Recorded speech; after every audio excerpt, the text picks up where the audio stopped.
Great Grand Rising, Great Grand Rising. Hey y'all, come on in, come on in. Let me pull this up over here on my page. Let me get these comments going. And I am excited that we are here today. Yes. And let's do what we do over here. We're going to activate the success mind.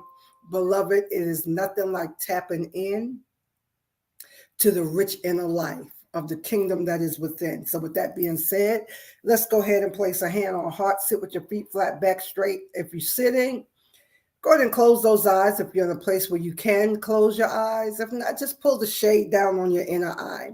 Take a good healing deep breath in and exhale. Relax. Let everything relax from the crown of your head to the sole of your feet. Bring your mind, your heart present to this beautiful, sacred, and powerful moment.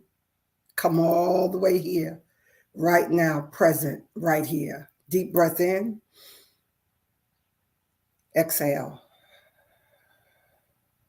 Now purposely turn that focus and attention inward. God, we thank you. To the rich inner life of the kingdom of God that is within you, where all of the attributes and characteristics of God dwells within and makes you one with God. One more for the power of three. A healing deep breath in and exhale.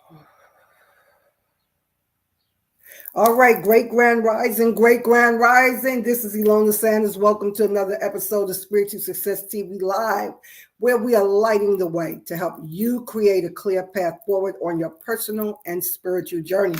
Come on and give me a Great Grand Rising. Let me know you're here. Grand Rising, Reese, thanks for joining us live. Come on in, come on in. Let's go, let's go, let's go. I want y'all to talk back to me. I want you to just affirm this right out the gate. Life is good and only getting better every day. I'm so happy that my children know. That's one of my sayings. That's one of my favorite truisms. Life is good and it's only getting better every day. All right, let's go, let's go, let's go. Let me get a sip of this tea and then we're going to jump right in. All right, so we have been talking about over the last several weeks. Grand Rising, Brian. Grand Rising, thanks for joining us live today. Come on, life is good. Thank you, Reese, and it's only getting better every day. Thank you, Brian. Yes, life is good. I want you to take a moment and breathe that. I want to take a moment and breathe that. Life is good and it's only getting better every day. As I was just mentoring this week and interacting one-on-one with the spiritual success community, one of the things that we were talking about when we were sharing back and forth about identity is that how important it is. And I want to go deep into something today. So in the title, I talked about trauma, drama, and shadow codes and being attached to shadow codes. And I asked the question, what happened when you, I want to say unconsciously, when you don't even realize you are living your life, viewing and judging everything through the lens of your pain, through the lens of the trauma, the drama that you continually create. I remember being in one of my sessions with my mentor, and we started talking about the need for drama. And I thought that that was such a poignant point, and so much came out of that lesson is that we don't even realize that we have a need to create drama. Now, I know in some cultures and some communities, we only think of drama as a big upset, like somebody just coming out their face wrong, or somebody starting a fight, or there's a lot of violence going on. But when we start looking at drama and what it really is about, and how it gets created, and how you can be the person, watch this, that continually call for and create drama. Drama is anything, and I want you to write this down. Drama is anything that consistently distracts you from your purpose. Drama is anything that consistently distracts you from your purpose. And so when we were looking at the need for drama, we started examining all the ways that we create drama so that we are distracted from our purpose, distracted from our true selves. So I want to back up and talk about identity. And so in the title, we talked about trauma, drama, and shadow codes, and the trauma that all of us have experienced on one level or another on our life. It created energy signatures that's in the body, in the nervous system, in the DNA, and you have an eternal memory of the trauma, even if you're not conscious of it anymore. Even if you says, I'm over that, I'm past that, your body still remembers and records the energy of it, the memory of it. And so through that, we start creating drama, because what happens is that through the things that you go through, you start creating your way of handling and dealing with things, and you start creating what you would call your identity. And so when we look at the need for drama, and again, I said that drama is anything that you create or that you allow in your life that consistently distracts you from your purpose. So I want you to take a moment. I want y'all to be really, really, really transparent, if you don't mind. You know, this is why I love having a sacred community outside of these kind of platforms, because I tell people all the time, you can never experience true transformation until you're honest. You can't experience deliverance until you're honest. You can't come into your best self until you're honest, and you need a safe and sacred environment in order to do that. So I want you to be real transparent, and I want you to tell me if you have located and recognize your cycle or need for drama. So I'm going, while you're typing that up, you can say, yes, I recognize it. And then I want you to be even braver if you could even say what you notice that cycle is, or how often that cycle happens, right? So when we talk about the need for drama, and drama being anything that consistently distracts you from your purpose, creating drama is anything from unnecessary shopping, soothing, feeding, and all of that, to full-blown drama where there's conflict, you're not getting along with people, an argument broke out, a misunderstanding happened. But I want you to really get this and talk back to me. Drama is not always about conflict with others. The biggest drama that you create is conflict with yourself. Somebody talk back to me. Type that. I'm going to wait for you. The biggest drama that you create is conflict with yourself. So, I'm the transparent one. I'm the voyeur one. And I shared with you guys that like 2 years ago, I'm thankful I hit the reset button. But 2 years ago, I got off my game and went back. This was me creating drama. I'm bringing all this up so that you can see what creating drama looks like when it's played out. It could be as simple as you just going back, picking up something that you let go of. Because the mind start telling you, you need it, you miss it, you deserve it, you can have it. I want y'all to, let's take it to something simple like food, because that's something that we all need. Everybody needs that to survive on one level or another. I want you to tell me, if it's food, it could be alcohol, it could be smoke, it could be anything. This is a judgment-free zone. We don't judge anything over here, because those are just vices, right? But I catch myself telling myself, watch this, I want you to feel this as well as hear this. I will go through a cycle and turn around in cycles in my life when I'm doing well. And then something would say to me, well, that's my lower self saying, that I miss eating certain kinds of food, and I want to be able to eat whatever I want to eat whenever I want to eat it. That sounds logical and valid, doesn't it? Yes. Brian says, I have just recently recognized it, and this morning I now know it's me creating drama. Yes, Brian. When I'm supposed to be focusing on anything and doing so begins to get uncomfortable, I eat. Recently, I ate 5 different meals in a day, which is not normal at all. Yes, Brian. Thank you, thank you, thank you. Yes, yes, yes, yes, yes. Great Grand Rising, Anthony. Thanks for joining us live today.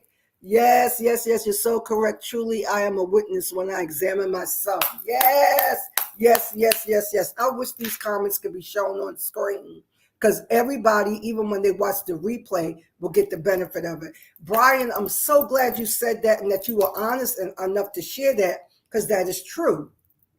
That is one of the ways that I soothe myself as well. I looked at myself today and I said, I think my back is big again, right? And so y'all know the popular thing about unbig my back. I was like, oh my gosh, I have to unbig my back again. How did I get here? We get here is because, right, we're creating the drama. See, this is real stuff. Everybody talks about transformation, but nobody wants to change.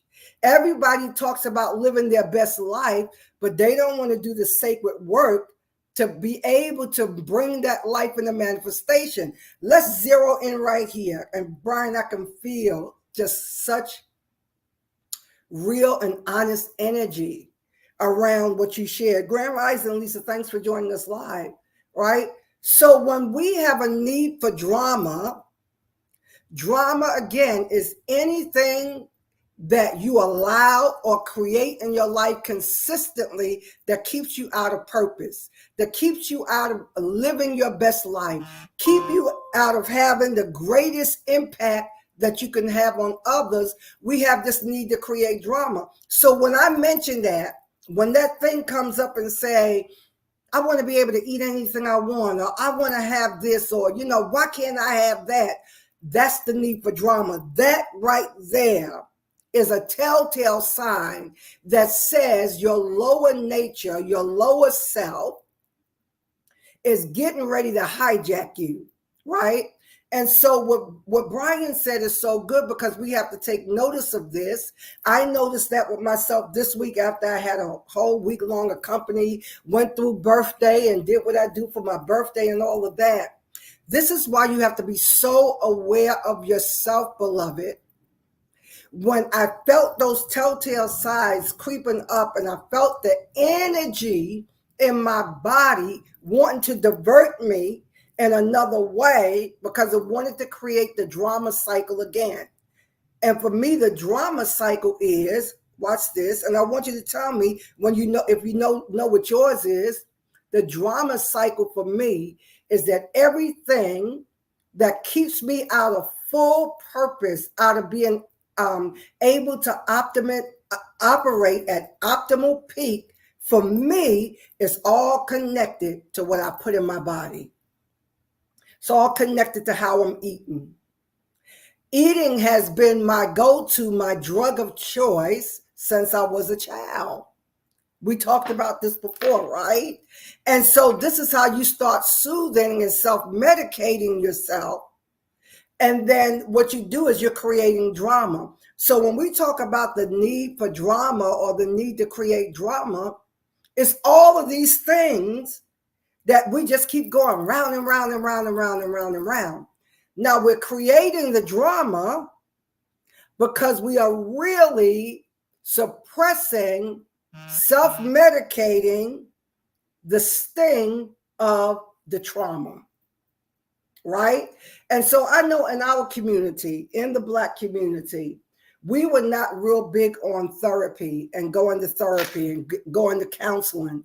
But all of that is necessary. Yes, yes, yes. Grand Rising, Grand Rising. Thank you, Wonderland. Right? We were not big on therapy and counseling. We are more, I'm not even going to say we, meaning my generation, but millennials and Generation X are more open to counseling Beloved, listen, I'm going to say something really good, and I just want y'all to give me some hearts, some hands up, or whatever. Especially if you grew up in my generation, and not even in my generation, but even afterwards. How many people know that we were skilled at going through trauma, abuse, assaults of every kind, and being very silent about it? Not speaking about it. The generation before me was called the silent generation. That was the generation, they didn't talk about nothing. They didn't discuss anything. I don't care how bad it was. Can somebody talk back to me if you were raised in a environment that kept everything a secret? Y'all don't want to talk to me today. Sweep everything under the rug. Turn your head and pretend like it never happened. Beloved, when we do that, it doesn't matter what it is. The trauma of that, the impact, when we say trauma, we're talking about the impact. We're talking the way it hit you, the way it collided in your life. The energy of that is stored in the memory in your cells. It becomes a part of your DNA structure, and it gets passed down generation to generation, right? So when we talk about trauma, the need to create drama, this is why on our spiritual success path, I say the first step is awareness. The first dimension you're going to hit is awareness, because that's your key to freedom. If you don't know yourself, beloved, you will never truly be fulfilled, successful, or reach the level in life that you know you're here to reach. Having the impact, making the impact, that's myself included. So I want to talk about this thing about identity, because we got involved with so many things without knowing who we were. We took on the identity that they gave us and they told us that we should have, right? Oh, yes, we witnessed of that secrecy. Thank you for being a witness to that, right? But beloved, nothing is a secret. Nothing is a secret, because the energy of it, I want you to hear this again. The energy of it, the spirit of it, the force of it, whatever language works for you, impacts your body, impacts your mind, impacts your nervous system. And then we stuff it down and we hide it and pretend like it never happened. Even if you had a conversation about it and you talked about it and you put it away and say, I forgive, I'm going to go on with life, it's still stored in the nervous system. And until you do the work to understand how to shift that energy, transmute that energy, because energy is never destroyed. Somebody write that down. Energy, spirit is never destroyed. It only transforms, transfers, transmute, but it's never destroyed. It never leaves. So what we learn how to do is you start learning how to manage your nervous system, especially if you're highly sensitive. So a lot of the millennials, right? Y'all can testify to this. And when we say a lot, we're not saying every single one, but a great majority of millennials. Those are people that were born in the probably late 70s, 80s, and into like maybe the beginning of the 90s, right? I don't have that in front of me, so forgive me if I don't have that completely right. But we noticed that a lot of the people that were born after the baby boomers, that next generation down, is that they did not deal with pressure well. They struggled with anxiety and nervousness. Y'all better talk back to me if you know I'm telling the truth, right? And when we looked at that generation, we noticed that they couldn't take anything. They didn't have the nerves of steel that we grew up with, right? So there's a lot of anxiety, there's a lot of stress. And this is not to say that that's a bad thing or to beat up. We're only making a point. We're bringing something into awareness, We're bringing something into awareness, right?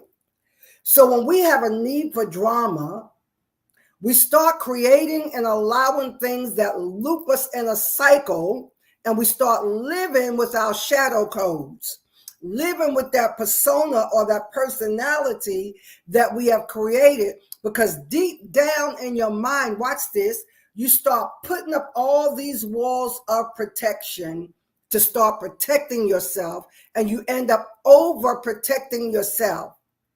And so I always use myself an example. If I looked at myself as a child, and we talk about this and how outgoing and adventurous I was, and I'm still that way and always have been that way. But what I learned to do after I was traumatized, I learned how to put up walls and how to stay safe, right? I learned how to overprotect myself.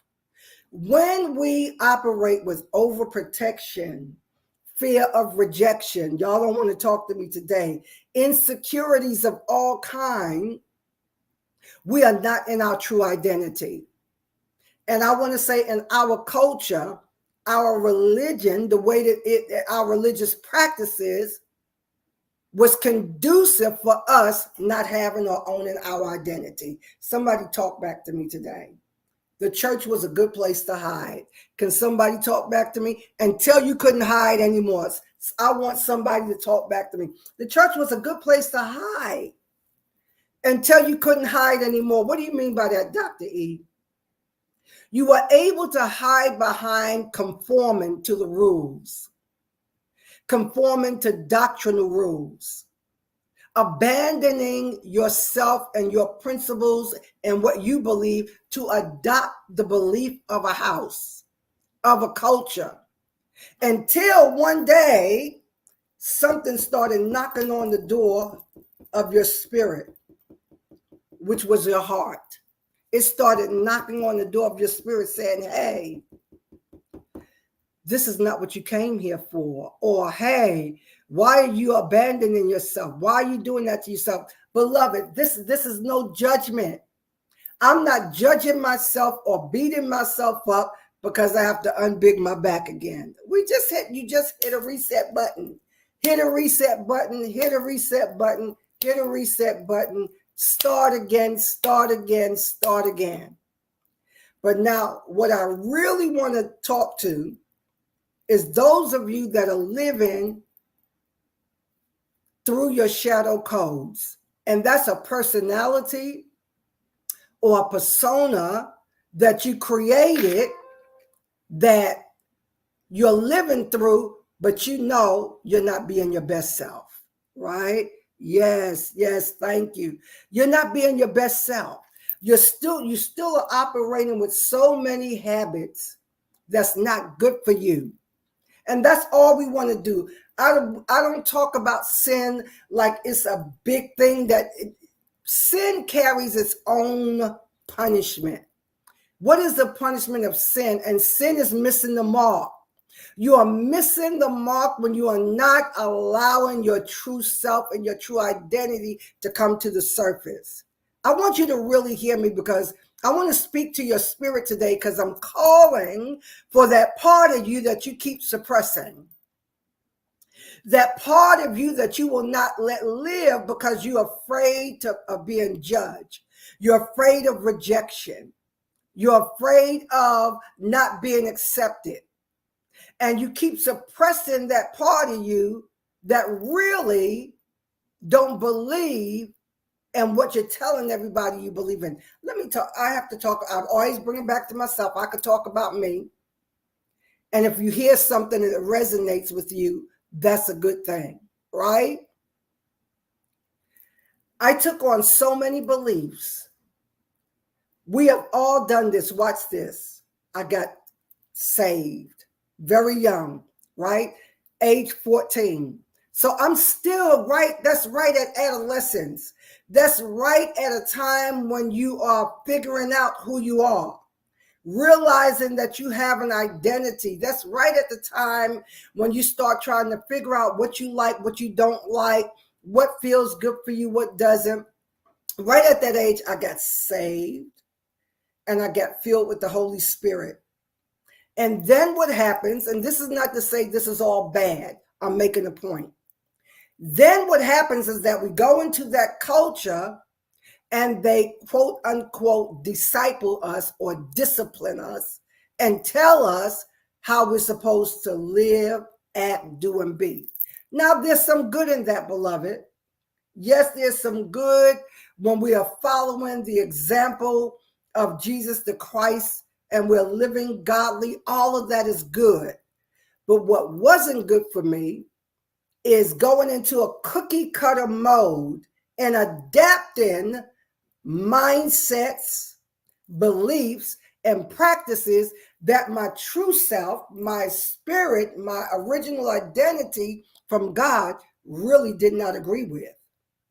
So now I'm going through the motions because I'm living in this 3D, out of this 3D paradigm that says you have to do this, you have to become that, you could be an evangelist, you can't be a pastor, you can't be, you start in that whole paradigm. There were things that I believed about people, about their nature, about their choices that didn't bother me. I didn't care about that because I knew God didn't really care about it. But the environment that I was in said we have to kill people that are too independent, that think independently, or that makes a choice about how they love. We have to kill them. That wasn't me. But I adapted that because of the culture and the environment that I was in. So fast forward to today, why identity is so important, because I want you to hear this. I'm going to pause here and I really want you to talk back to me when you get this. This is how important you knowing you and understanding your true identity is. Remember, the ancient says, know thyself. And I always tell you, the more you know yourself, the more you're going to know God. The more you know God, the more you're going to know yourself. But I want to make this statement, and this is why we don't understand what faith is. We don't know how to operate in faith, and we cannot get consistent results from faith because we have faith in God, quote unquote, which we do not. If you don't have faith in yourself, you don't have faith in God. Having faith in God is having faith in yourself. Somebody take a good healing deep breath right there and talk back to me. How can you have faith in God and not have faith in yourself? Can't you see that because you don't have faith in yourself, you don't have faith in God either? You don't trust yourself. You don't believe in yourself. If you believe in yourself, you're doing it only to yourself. All right, that's a whole mouthful right there. Somebody talk back to me. You got to have faith in yourself. What am I getting at? I want to destroy the whole facade for all of us that's living out of a false identity. Meaning you really don't know who you are. You really don't know what you're doing here. You don't know what your purpose is. You're nervous. You're not solid. You're afraid of being judged. You're afraid of being ridiculed. You're afraid of being rejected. It's time to breathe now. Let's breathe right through here. Breathe. This is why I always tell you to tap into your God self. To go in, tap into your God self and allow God to show you. Allow God to show you who you are. And then once God show you who you are, you have to have faith in who you are. So this is where we want to work this week. SSLers, I will see y'all tomorrow at noon. This is where we want to work this week. We want to really start developing and having faith in ourselves. Have faith in yourself. Somebody said, Dr. E, I hear you. But to be perfectly honest, I don't even know what it means to have faith in myself, to believe in myself, because we were taught to have faith in God, and we put everything off on God, on God's doing, but you never allowed yourself to practice the principles that accompany the promise. So we landed with two things. You have to know who you are and have faith in yourself. And once you have faith in yourself, you have to start practicing real principles that accompany the promises of God. I'm going to land there today because that's a whole nother topic for another day, about how to practice principles that accompany the promises of God, so that we start coming into our full, real, true identity, embracing that and getting to know that. Brian said, this is a really good nugget. How can we have faith in God whom we cannot see if we don't have faith in ourselves whom we see each and every day? Absolutely right. I'm just going to give some hearts there. Absolutely right. That's something I want everybody to breathe and think about that. How much you don't believe in yourself. You don't have faith in yourself. So how do you believe that God is going to bless you? You just be hoping. You're just hoping he's going to bless you.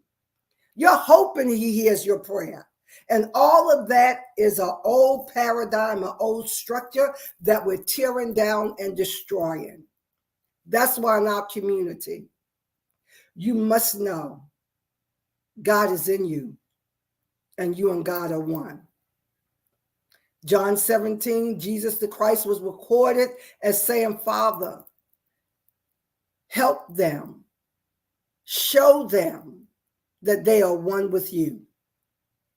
Show them that they have the same glory that I had before the foundation of the world. Beloved, until you start embracing that true identity and stop dumbing yourself down, afraid to even have confidence in yourself because you've been taught that you're robbing God of glory, you're taking God's glory. Nonsense. You cannot take God's glory and rob from his glory.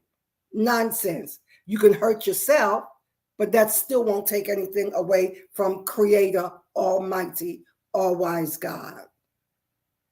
All right? So talk back to me, beloved. It's time now to embrace your uniqueness. But we cannot, and we're going to be rolling that course out in a few weeks, right? I'm still doing the preliminary seeding for it on my platforms. Beloved, but you cannot embrace uniqueness if you don't have an identity. If you don't know who you are, if you don't know what your purpose is, what you're here for, what you're good at, and your purpose starts unfolding. This is my third closing. You know, preachers get 3 closings.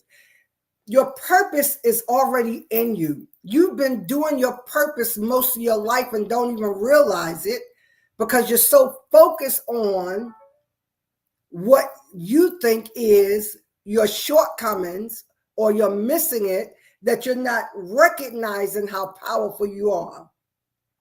You're not looking at the impact that you're having when you show up and bless somebody. The impact that that makes on their life. That's your gifting. That's your purpose. That's what you're here for.